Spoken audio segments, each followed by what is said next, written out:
இந்த செஷனில் வந்து நம்ம +2 அதாவது higher secondary second year chemistry first lesson பார்க்குறோம். சரிங்களா? ஸோ ஃபஸ்ட் லெசன் பார்த்திங்க அப்படின்னா மெட்டலர்ஜி. ஃபஸ்ட் லெசன் வந்து மெட்டலர்ஜி. அந்த மெட்டலர்ஜி தமிழில் நம்ம என்ன சொல்லலாம் அப்படின்னா உலோகவியல் அப்படின்னு சொல்லலாம். என்ன சார் இதில் என்ன நம்ம பார்க்க போகிறோம், what we are going to learn from this lesson. இந்த வீடியோவில் நம்ம பார்க்குறது கெமிஸ்ட்ரியில் ஃபஸ்ட் லெசன் மெட்டலர்ஜி பார்க்குறோம். அந்த மெட்டலர்ஜியில் நம்ம என்ன தெரிஞ்சுக்க போகிறோம், இப்போ என்ன இந்த வீடியோவில் நம்ம பார்க்க போகிறோம் அப்படின்றது என்னென்னா metallurgy, the study about metals, how the metals are extracted from the earth crust. ஏன்னா மெட்டல்ஸ் அப்படின்னு சொல்லும் போது metals are extracted from the earth crust through mining. மைனிங்னா தெரியும் இல்லையா, சுரங்க முறை அப்படின்னு சொல்லுவோம். இதில் வந்து பார்த்திங்கன்னா இந்த மெட்டல்ஸு, இப்போ இந்த மெட்டலர்ஜின்றது இது வந்து டேர்ம்ஸு, மெட்டலர்ஜியில் நிறைய டெர்மினாலஜி இருக்குது. அது என்ன டெர்மினாலஜி, அப்போ டெர்மினாலஜி அப்படின்னு பார்க்கும்போது நமக்கு தெரியும், இந்த 11th படிச்சிருப்போம். அதில் நம்ம சொல்லியிருக்கோம், ஒரு லெசனை படிக்கிறோம் அப்படின்னா அந்த லெசனில் முக்கியமான டேர்ம்ஸ் அதான் டெர்மினாலஜி அப்படின்னு சொல்லுவோம். நம்ம டெர்மினாலஜி இதில் என்னென்ன டெர்மினாலஜி இருக்குது. Before that a small introduction about metallurgy. மெட்டலர்ஜியை பற்றி ஒரு சின்ன ஒரு முன்னுரை நம்ம பார்க்கலாம். மெட்டலர்ஜி, இந்த மெட்டலர்ஜியில் வந்து பார்த்திங்கன்னா இதை பொதுவாக என்ன சொல்கிறான் அப்படின்னா நம்ம டாப்பிக்கில் நம்ம லெசன்லேயே டெக்ஸ்ட் புக்லேயே என்ன கொடுக்குறான்னா metallurgy the study of science and technology which relates to metals அப்படின்னு சொல்கிறான். அதாவது இது ஒரு பார்ட் ஆஃப் சயின்ஸு. இந்த சயின்ஸில் நம்ம வந்து மெட்டலை பற்றி படிக்கிறோம். First the occurrence of metal. இதில் வந்து என்னென்னா அந்த மெட்டல் எங்கேருந்து நமக்கு கிடைக்குது, அக்கரன்ஸ் ஆஃப் மெட்டலு. தென் அப்படி கிடைக்கும் போது இந்த மெட்டல் எப்படி கிடைக்குது நமக்கு, அதுதான் வந்து பார்த்திங்கன்னா அந்த அக்கரன்ஸ் ஆஃப் மெட்டல் பார்க்கும்போதே சொல்லுவாங்க. அக்கரன்ஸ் ஆஃப் மெட்டல் அதாவது ஒரு சில மெட்டல் வந்து பார்த்திங்கன்னா நேட்டிவ் ஃபார்ம்லேயே கிடைக்கும். இதுதான் அந்த ஓல்டன் டேஸில் பார்த்திங்கன்னா ஆன்ஷியன்ட் டேஸில் வந்து பார்த்திங்கன்னா stone age, copper stone age இப்படிலாம் நம்ம பார்த்து செம்பு கற்காலம்லாம் படித்தோம். அதுதான் சொல்கிறான் இதுலேயும். அந்த காலத்தில் அவனுக்கு என்ன அவைலபிளாக இருந்ததோ அதை பயன்படுத்தினாங்க. அவங்களுக்கு என்ன அவைலபிலிட்டியோ அதை பயன்படுத்தினாங்க. லைக் என்ன அப்படின்னு பார்த்தீங்கன்னா fire, metals they don't know about what are the metals அப்படின்றதுலாம் தெரியாது, பட் தே ஆர் யூஸ்டு. சரிங்களா? அந்த மாதிரி இப்போ நம்ம பார்க்குறோம், அதை தான் சொல்கிறான் thousands of years above. சரிங்களா? thousands of years பிஃபோர் பயன்படுத்துறது இப்போ நம்ம பயன்படுத்திருக்கோம். அப்போ யூஸ் பண்ணதெல்லாம் வந்து பார்த்திங்கன்னா லிமிட்டட் மெட்டல்ஸ் தான், 1-2 காப்பரு, ஸோ அயன், இந்த மாதிரி அதை தான் யூஸ் பண்ணி தவிர. பட் இப்போல்லாம் பார்த்திங்கன்னா nowadays we are using a variety of metals. என்ன பண்ணுறோன்னா பல வகையான உலோகங்களை நம்ம பயன்படுத்துகிறோம். இந்த மாதிரி பல வகையான உலோகங்களை நம்ம பயன்படுத்துகிறோன்னா அப்படியே வந்து பூமியிலேருந்து எடுத்துக்கொண்டு நம்ம பயன்படுத்தலை. அதுக்கு தான் என்ன பண்ணுறாங்கன்னா they have to do some lot of metallurgical process. அது என்ன சார் மெட்டலாஜிக்கல் ப்ராசஸ், அது that's we are going to learn few minutes later. okay, right? So இந்த மாதிரி நிறைய மெட்டல்ஸ் நம்ம பயன்படுத்துகிறோம். அதெல்லாம் வெறுமனே மெட்டலாகவும் பயன்படுத்துகிறோம். At the same time the metals are converted into alloys. ஏன்னா காம்பினேஷன் ஆஃப் மெட்டல்ஸ் தான் நம்ம அல்லாய்ஸ் அப்படின்னு படிக்கிறோம். அது பர்டிகுலர் ரேஷியோவில் மிக்ஸ் பண்ணி நமக்கு டிஃப்ரெண்ட் டைப்ஸ் ஆஃப் அல்லாய்ஸ் நமக்கு கிடைக்குது. சரிங்களா? ஸோ இதெல்லாம் வந்து என்னென்னா அந்த மெட்டலர்ஜி பற்றின இன்ட்ரடக்ஷன். ஸோ மெயினாக நம்ம என்ன இதில் பார்க்க போகிறோம் அப்படின்னு பார்த்திங்கன்னா மெட்டலர்ஜியில் முக்கியமான டெர்மினாலஜி. இந்த டெர்மினாலஜியை நம்ம அண்டர்ஸ்டாண்ட் பண்ணால் மாத்திரம்தான் இதில் என்ன சொல்ல வராங்க அப்படின்றத நம்மளால் என்ன பண்ண முடியும்னா we can understand. ஸோ அதை தான் நம்ம பார்க்குறோம். மெயினாக இதில் அக்கரன்ஸ் ஆஃப் மெட்டல்னு பார்க்கும்போது எர்த் க்ரஸ்ட்டில் மெட்டல் கிடைக்குது. பூமியிலேருந்து என்ன பண்ணுறாங்க, through mining the metal can be extracted. சரிங்களா? It is in the form of நேட்டிவ்னா என்னென்னா இப்போது நமக்கு காப்பர் கிடைக்குது, சில்வர் கிடைக்குது, கோல்டு கிடைக்குதுன்னு வச்சுக்கோமே. அதெல்லாம் எப்படி இருக்குன்னா நேட்டிவ் ஸ்டேட்லேயே இருக்கும். நேட்டிவ்னா என்ன, எந்த ஒரு அதர் எலமெண்ட்ஸும் அதோடு சேர்ந்துருக்காது. காப்பர்னா காப்பர் அப்படியே கிடைக்கும், கோல்டுனா கோல்டு அப்படியே கிடைக்கும், சில்வர்னா சில்வர் அதுவும் அப்படியே தான் கிடைக்கும். சரிங்களா? இதுதான் நம்ம என்னென்னு சொல்கிறோம் அப்படின்னா நேட்டிவ் ஃபார்ம் அப்படின்னு சொல்கிறோம். தன்னுடைய பிறவி நிலையிலே இருக்கும். தென் இன்னொன்று இருக்குது, இல்லைங்களா, native and then they can form a compounds in the form of compounds. அது வந்து என்ன சார் அப்படின்னு பார்த்தீங்கன்னா லைக் ஆக்சைட்ஸு சல்ஃபைட்ஸு கார்பனேட்ஸு இந்த மாதிரிலாம். அப்போ என்னென்னா ஒரு மெட்டலு இன்னொன்றத்தோடு சேர்ந்து கிடைக்கும், அதாவது கம்பைன்டு ஃபார்மில் கிடைக்குது. ஸோ இதை நம்ம எடுத்து இதுக்கு பேர் தான் க்ரூட் அப்படின்னு சொல்லுவாங்க. இதுக்கு பேர் வந்து க்ரூடு. இந்த க்ரூடை நம்ம என்ன பண்ணுவோம் அப்படின்னா ஸ்டெப் பை ஸ்டெப்பாக இது என்ன பண்ணுவோம்னா சம் அதர் மெட்டலாஜிக்கல் ப்ராசஸை நம்ம செஞ்சு, அதாவது ப்ராசஸை பண்ணி அதுக்கப்புறம் நமக்கு என்ன கிடைக்கும் அப்படின்னா ஃபர்தராக நமக்கு பியூர் மெட்டல் வந்து கிடைக்குது. ஸோ இதில் இந்த டெர்மினாலஜி சொன்னோம் இல்லைங்களா, அதில் வந்து ஃபஸ்ட் ஒன் பார்த்திங்கன்னா மினரல்ஸ். என்ன சொல்கிறோம்? மினரல்ஸ். இதுதான் வந்து மெட்டலாஜிக்கல் ப்ராசஸில் வரக்கூடிய அந்த என்ன சொல்கிறோம் அப்படின்னா அக்கரன்ஸு. First one அக்கரன்ஸு. இந்த மெட்டல்ஸ் வந்து எப்படி நமக்கு கிடைக்குது அப்படின்றது தான் அக்கரன்ஸுன்னு சொல்கிறோம்.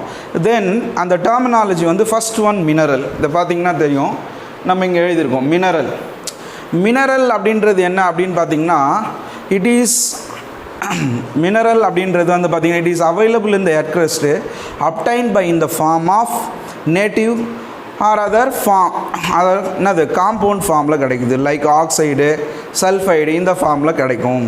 சரிங்களா, ரைட்டு. எல்லா ஓர்ஸுமே வந்து பார்த்திங்கன்னா என்னென்னா மினரல்ஸ் தான். But all ores are minerals. All ores are minerals but all the minerals are not ores அப்படின்னு நம்ம சொல்கிறோம். எல்லா ஓருமே வந்து எல்லா ஓர்னா என்ன தாதுக்கள்னு சொல்கிறோம். எல்லா தாதுக்களும் கனிமங்கள் தான், மினரல் தான். ஆனால் எல்லா மினரலும் என்ன கிடையாது, தாதுக்களாக இருக்காது. அப்போ ஓர்னா என்ன சார்? அப்போ கனிமங்க தாதுனா என்ன? எந்த ஒரு ஓர்லேருந்து ஒரு மெட்டலை கன்வீனியண்ட்டாகவும் எக்கனாமிக்கலாகவும் அதை நம்ம எக்ஸ்ட்ராக்ட் பண்ணுறோமோ அந்த மினரலுக்கு பேர் தான் நம்ம என்னென்னு சொல்கிறோன்னா ஓர் அப்படின்னு சொல்கிறோம். நீங்கள் பார்த்தீங்கன்னா தெரியும் ஓர். இங்கே பாருங்கள், ஃபஸ்ட் ஒன் வந்து மினரல். ஃபார் எக்ஸாம்பிள் பாக்சைட் அப்படின்னு சொல்கிறோம். பாக்சைட் அப்படின்றது என்னென்னா அலுமினியத்துடைய ஒரு ore. It is one of the ore of aluminium. Al2O3 XH2O. இதுதான் வந்து பார்த்திங்கன்னா பாக்சைட்டோடைய கெமிக்கல் ஃபார்முலா. பாக்சைட் ஓரோட மினரலோட chemical formula. Then another one வந்து என்ன அப்படின்னு பார்த்தீங்கன்னா there are different minerals, there are different ores of metals available there. First one oxide, அதனோட கெமிக்கல் ஃபார்முலா Al2O3 XH2O அப்படின்னு சொல்கிறோம். ரெண்டாவது என்ன அப்படின்னா சைனா கிளே. சைனா கிளே என்னென்ன களிமண். சைனா கிளே அப்படின்றது வந்து களிமண். அந்த களிமண்லேயும் வந்து பார்த்திங்கன்னா பர்டிகுலர் பர்சன்டேஜ் ஆஃப் என்னது மெட்டல் வந்து இருக்குது. அப்போ அந்த சைனா கிளேவோட chemical formula Al2O3 SiO2 2H2O. இதுதான் வந்து பார்த்திங்கன்னா சைனா கிளேவோட chemical formula. There are 2 minerals. இன்னும் எங்கே இருக்குது? 2 மினரல்ஸ் இருக்குது. இந்த 2 மினரல்ஸுமே வந்து பார்த்திங்கன்னா நமக்கு என்ன கொடுக்கும்னா மெட்டலை கொடுக்குது. என்ன மெட்டல்னா அலுமினியத்தை கொடுக்குது. அப்போது அலுமினியத்துடைய ores, these are all ores of aluminium. The major ore of aluminium அப்படின்னு பார்க்கும்போது 2 இருக்குது. இதில் மெயின் ஓர், அதாவது மேஜர் ஓர் அப்படின்னு சொல்கிறோம். எப்போவுமே வந்து நம்ம கெமிஸ்ட்ரியில் ஒரு ஆர்கானிக் கெமிஸ்ட்ரி படிக்கும்போது கூட ஒரு ரியாக்ஷன் எழுதுவோம். அப்படி எழுதும் போது என்னென்னா 2 விதமான ப்ராடக்ட் கிடைக்கும். 2 விதமான ப்ராடக்ட் கிடைக்கும்போது எது வந்து மேஜர் ப்ராடக்டோ அதை நம்ம என்ன பண்ணுவோம், அதாவது ஈல்டு பார்ப்போம். ஏன்னா எந்த ஒரு ப்ராடக்ட்டுமே ஈல்டுன்னு ஒன்று இருக்கும். ஈல்டுனா என்னென்னா உற்பத்தி சதவீதம். எதனுடைய உற்பத்தி சதவீதம் அதிகமாக இருக்குதோ அதை தான் நம்ம என்ன பண்ணுவோம், we were considered the major ore. அந்த மாதிரி தான் இங்கேயும் இந்த அலுமினியத்துக்கு 2 ஓர் இருக்குது. இந்த 2 ஓரில் எந்த ஓர்லேருந்து high percentage of metal can be extracted conveniently and economically, that is the ore of aluminium அப்படின்னு நம்ம சொல்கிறோம். இதுதான் டெஃபினிஷன். ஓருக்குமே டெஃபினிஷன் இதுதான். ஸோ அப்போது பாக்சைட் இருக்குது, சைனா கிளே இருக்குது. இது 2த்துலேருந்து எது இம்பார்ட்டன்ட், அதாவது சீஃப் ஓர், முதன்மை தாது அப்படின்னு சொல்கிறோம். அந்த முதன்மை தாது அலுமினியத்துடைய சீஃப் ஓர், முதன்மை தாது வந்து பாக்சைட் தான். ஏன்னா when comparing these 2 ores, இந்த 2 தாதுக்களையும் அதாவது மினரலும் நம்ம கம்பேர் பண்ணும்போது நமக்கு எதுலேருந்து அதிகமான அலுமினியம் கிடைக்குது அப்படின்னு பார்த்திங்கன்னா இந்த பாக்சைட்லேருந்து கிடைக்குது. ஸோ அப்போது இதை நம்ம என்னென்னு சொல்கிறோம், இதுதான் வந்து பார்த்திங்கன்னா சீஃப் ஓர் ஆஃப் அலுமினியம் அப்படின்னு சொல்கிறோம். சரிங்களா, ரைட். அடுத்தது இந்த ஓருக்கு டெஃபினிஷன் நம்ம சொன்னோம். டிஃப்ரெண்ட் டைப்ஸ் ஆஃப் ஓர் இருக்குது. ஓர்ஸில் வந்து ஓர் நான் என்னென்னு சொன்னேன் இப்போ தான் சொன்னோம். ஓருன்றது எந்த மினரல்லேருந்து ஒரு மெட்டலை ப்ராஃபிட்டபிள் அமௌண்ட்டாக கன்வீனியண்ட்டாகவும் எக்கனாமிக்கலாகவும் நம்ம பிரித்து எடுக்கிறோமோ அதுக்கு பேர் தான் ஓர்னு சொல்லியாச்சு. ஓரில் டிஃப்ரெண்ட் டைப்ஸ் ஆஃப் ஓர்ஸ் இருக்குது. ஓரில் வந்து என்ன இருக்குது, டிஃப்ரெண்ட் டைப்ஸ் இருக்குது. அந்த டிஃப்ரெண்ட் டைப்ஸ் ஆஃப் ஓர்ஸ் நம்ம பார்க்குறோம். ஃபஸ்ட்டு வந்து ஆக்சைடு ஓரு. என்ன ஓர்? ஆக்சைடு ஓர். இந்த ஆக்சைடு ஓர் பார்த்திங்கன்னா நான் ஒரு எக்ஸாம்பிள் எழுதலாம். Fe2O3 இது வந்து பார்த்திங்கன்னா ஒரு ஆக்சைடு ஓர். எதோட ஆக்சைடு ஓர்னால் இந்த நேம் அந்த கெமிக்கல் ஃபார்முலாவிலேருந்தே நமக்கு தெரிஞ்சுக்கலாம். நான் என்ன மென்ஷன் பண்ணியிருக்கேன்னா அயன். ஸோ இது வந்து அயனுடைய ஆக்சைடு ஓர். இது ஆக்சைடு ஓர். எதோட ஓர்? அயனோட ஓர். சரிங்களா? இப்போ ரெண்டாவது சல்ஃபைடு ஓர். ரெண்டாவது வந்து என்னென்னா அடுத்த type sulphide ore. Say for example ZnS, இதுக்கு பேர் என்ன சொல்லுவோம்னா ஜிங்க் பிளண்ட் அப்படின்னு சொல்லுவோம். இதுக்கு பேர் வந்து ஜிங்க் பிளண்ட். அதாவது ஜிங்கோட சல்ஃபைடு ஓர். ஜிங்கோட சல்ஃபைடு ஓர். அடுத்தது மூணாவது டிஃப்ரெண்ட் தேர்ட் ஒன் வந்து என்ன அப்படின்னா கார்பனேட் ஓர். என்ன ஒரு கார்பனேட் ஓர். கார்பனேட் ஓரும் அதே எக்ஸாம்பிள் எழுதலாம் நம்ம. ஜிங்க்கு ZnCO3 இதுக்கு பேர் வந்து carbonate ore of zinc, namely zinc calamine அப்படின்னு சொல்லுவாங்க. கேலமைன் அப்படின்னு வந்தாலே இட் மென்ஷன் கார்பனேட்.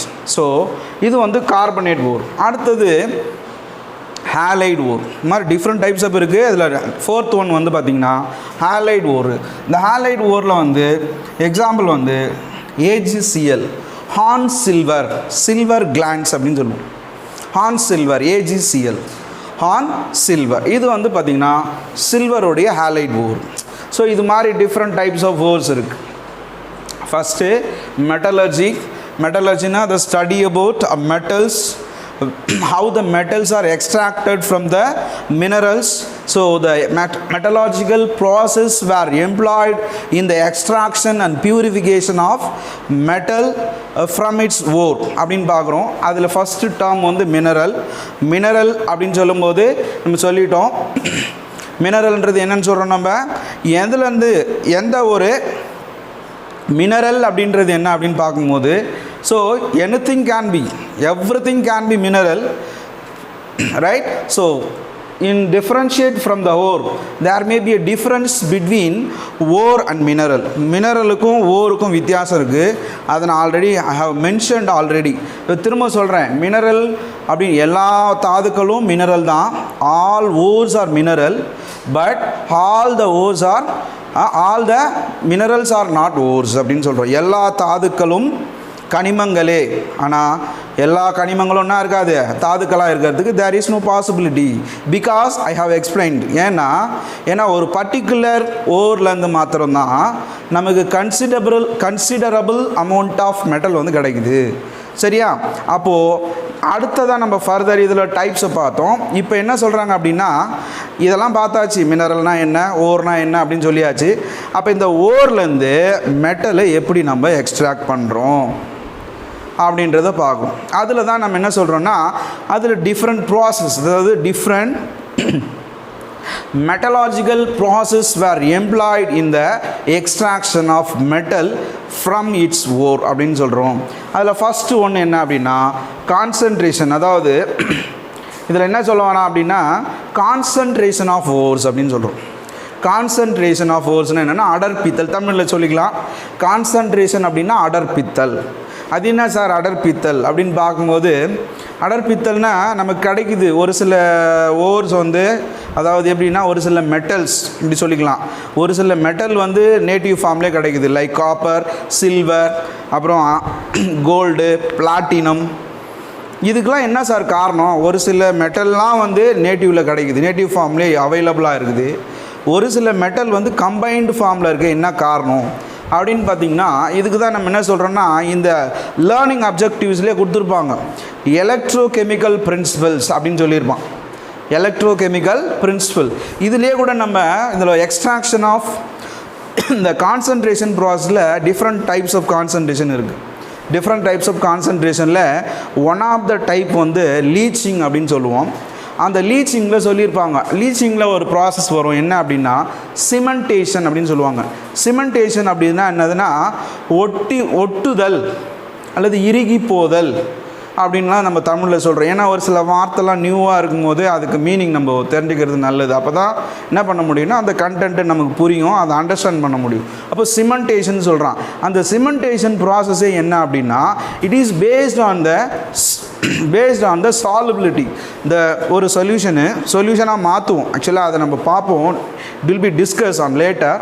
எதுக்காக நான் சொல்ல வரேன்னா அந்த லீச்சிங்கில் சிமெண்டேஷன் அப்படின்னு ஒரு ப்ராசஸ் வரும்.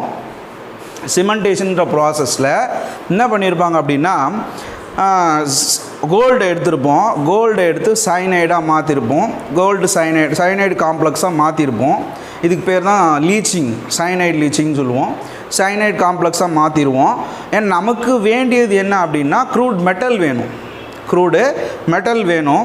ஸோ அந்த க்ரூட் மெட்டல் வேணுன்றதுக்காக என்ன பண்ணியிருப்பாங்கன்னா அகைன் அந்த அக்வஸ் சொல்யூஷனில் நம்ம என்ன பண்ணுவோம், ஜிங்கை ஆட் பண்ணுவோம். ஜிங்கை, அதாவது கோல்டு ஆரிக் சைனைடு, அதனுடைய பேர் வந்து ஆரிக் சைனைடு, அந்த காம்ப்ளெக்ஸ் பேர் ஆரிக் சைனைடு காம்ப்ளெக்ஸு. ஏன்னா கோல்டுக்கு ஐயூபாக் நேம் வந்து ஆரிக் அப்படின்னு சொல்லுவாங்க, மெட்டலை வந்து ஆரிக் அப்படின்னு சொல்லுவோம். அந்த சைனைடு சேர்ந்து ஆரிக் சைனைடு காம்ப்ளெக்ஸு. அதுலேருந்து நமக்கு வேண்டியது என்னென்னா கோல்டு வேணும். கோல்டு வேணுன்றதுக்காக என்ன பண்ணுவோன்னா அந்த காம்ப்ளெக்ஸ்லேருந்து கோல்டை வெளியே எடுக்கணும். இந்த காம்ப்ளெக்ஸ்லேருந்தே கோல்டை வெளியே எடுக்கணும். அப்படி வெளியே எடுக்கணும் அப்படின்னா என்ன பண்ணியிருப்போம், ஜிங்க்கை ஆட் பண்ணுவாங்க அங்கே. அந்த ஜிங்க்குக்கு பேர் வந்து நம்ம என்ன சொல்கிறோம் அப்படின்னு பார்த்திங்கன்னா அதில் இந்த சிமெண்டிங் மெட்டல் அப்படின்னு சொல்லுவாங்க. கோல்டுக்கு பேர் ஜிங்க்குக்கு பேர் சிமெண்டிங் மெட்டலு. அந்த கோல்டுக்கு பேர் வந்து ப்ரிசிபிடேட்டிங் அயான் அப்படின்னு சொல்லுவாங்க. இதை என்ன பண்ணுவோம், அந்த காம்ப்ளெக்ஸில் அந்த சில்வர் அந்த கோல்டு காம்ப்ளெக்ஸில் நம்ம ஜிங்கை ஆட் பண்ணோம் அப்படின்னா என்ன சார் நடக்கும், நமக்கு தெரியும் எலக்ட்ரோ கெமிக்கல் சீரியஸ்னு ஒன்று இருக்குது. அது என்ன சார் எதை பேஸ் பண்ணியிருக்கு அப்படின்னா இந்த எலக்ட்ரோ கெமிக்கல் சீரியஸ் வந்து எலக்ட்ரோ கெமிக்கல் ரியாக்ஷன் அப்படின்னு சொல்லுவாங்க.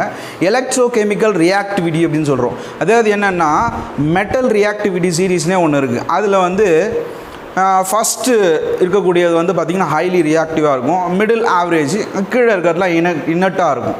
அப்போ இந்த இன்னட்டில் வந்து பார்த்திங்கன்னா சில்வரு, கோல்டு, பிளாட்டினம் இதெல்லாம் வந்து எப்படி இருக்கும்னா கெமிக்கலி இன்னட்டாக இருக்கும். அதாவது reactivity very very less reactive, அதாவது லீஸ்ட் ரியாக்டிவ்னு சொல்லுவாங்க.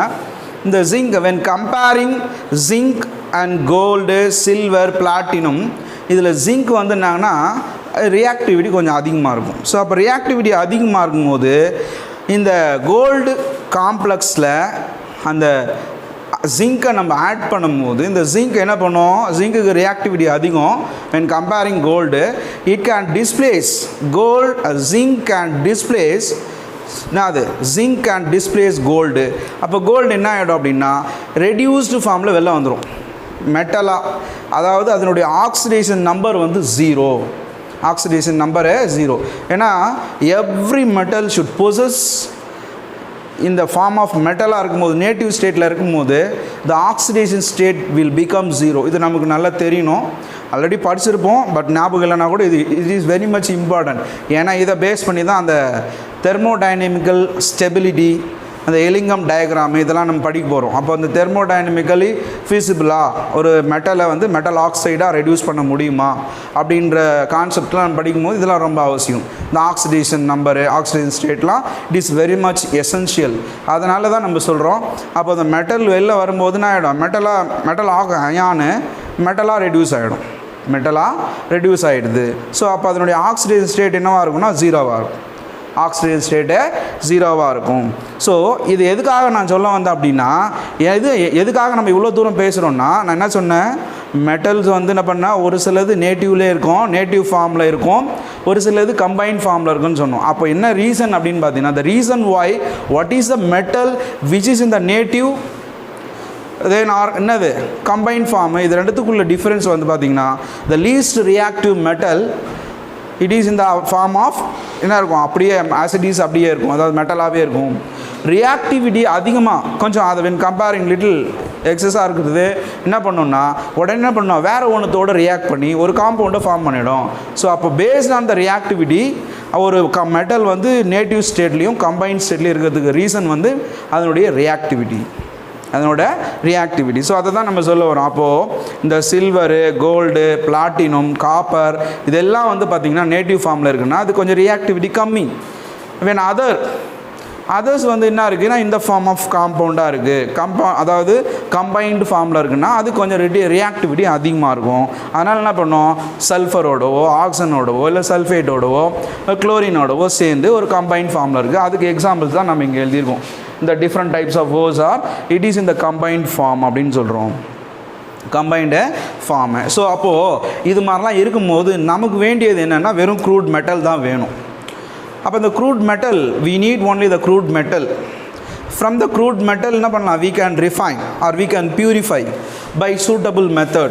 மெயினாக ஒரு மெட்டலை பியூரிஃபை பண்ணுறோம் ஆர் ரிஃபைன் பண்ணுறோம் அப்படின்னா ஒரே ப்ராசஸ் தான். 100% 99% பியூர் மெட்டல் கிடைக்கணும்னா நமக்கு ஒரே ப்ராசஸ் தான்.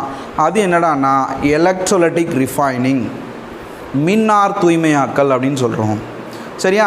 அதுக்கு முன்னாடி இந்த வெரி ஃபஸ்ட் ஸ்டெப் தான் என்ன சொல்கிறோன்னா கான்சன்ட்ரேஷன் அப்படின்னு சொல்கிறோம். கான்சன்ட்ரேஷன்னா என்ன சார்? கான்சன்ட்ரேஷன் அதை சொன்ன தமிழ் நம்ம அடர்ப்பித்தல்.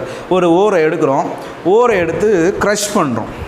க்ரஷ் பண்ணுறதுனா நொறுக்கி அது நம்ம என்ன பண்ணுறோம் அப்படின்னா nature of the ore based on the chemical property of the ore என்ன பண்ணுறோம், we can select the suitable method for the concentration. அப்போது கான்சன்ட்ரேஷன் பண்ணுறோன்னா கான்சன்ட்ரேஷனில் டிஃப்ரெண்ட் டைப்ஸ் இருக்குது. கான்சன்ட்ரேஷனில் என்ன சார் என்னென்னலாம் இருக்குது, என்னென்ன different types of concentration of ores வந்து பார்த்திங்கன்னா, ஒன்று gravity separation or hydraulic process அப்படின்னு சொல்கிறோம். Gravity separation or hydraulic process. சரிங்களா? ரைட், இங்கே நம்ம எழுதிக்கலாம் concentration of ore. Concentration of ore. The very first method, first one வந்து பார்த்தீங்கன்னா என்ன சொல்கிறோன்னா gravity separation.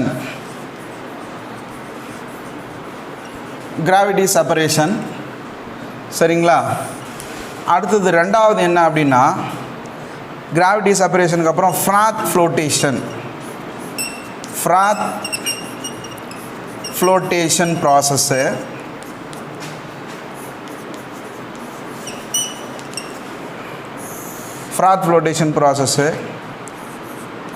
தேர்ட் ஒன் வந்து லீச்சிங் ப்ராசஸ்.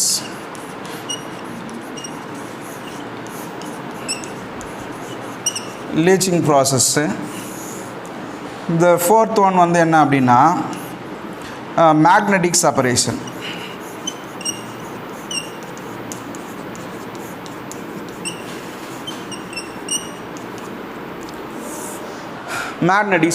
அதாவது மெட்டலர்ஜிக்கல் ப்ராசஸில் ஃபஸ்ட்டு ஒன் வந்து பார்த்திங்கன்னா கான்சன்ட்ரேஷன் ஆஃப் ஓரில் டிஃப்ரெண்ட் மெத்தட்ஸ் இருக்குது. ஃபஸ்ட்டு ஒன் வந்து கிராவிட்டி செப்பரேஷன், இது வந்து froth flotation process. Then third one வந்து லீச்சிங் ப்ராசஸ்ஸு. ஃபோர்த் ஒன் வந்து மேக்னெட்டிக் செப்பரேஷன். நான் எதுக்காக இவ்வளோ தூரம் பேசிகிட்டு இருக்கேன் அந்த மினரல்ஸை பற்றி, ஓர்ஸை பற்றி அப்படின்னா, மினரல்ஸ்னால் என்ன, ஓர்னா என்ன? மினரல்ஸ் அப்படின்றத டிஃபைன் மினரல் அப்படி ஒரு 2 மார்க் கொஸ்டின் வரும். டிஃபைன் ஓர் ஒரு 2 மார்க் கொஸ்டின் வரும். 1 மார்க்கில் கேட்பாங்க. இதில் நான் அப்லோட் பண்ணுவேன் உங்களுக்கு. அதாவது ஒரு சில டெக்ஸ்ட் புக் வச்சுருப்பேன், இல்லாதவங்க வந்து என்ன பண்ணுவோம், டெக்ஸ்ட் புக்கு அப்லோட் பண்ணுவோம். அப்போ அதில் வந்து ஒரு டேபிள் இருக்கும். அதுலேருந்து என்னென்னா டிஃப்ரெண்ட் டைப்ஸ் ஆஃப் ஓர்ஸு அதோட கெமிக்கல் ஃபார்முலாஸ் வந்து கொடுத்துருப்பான். இதை 1 மார்க்கில் கேட்பாங்க.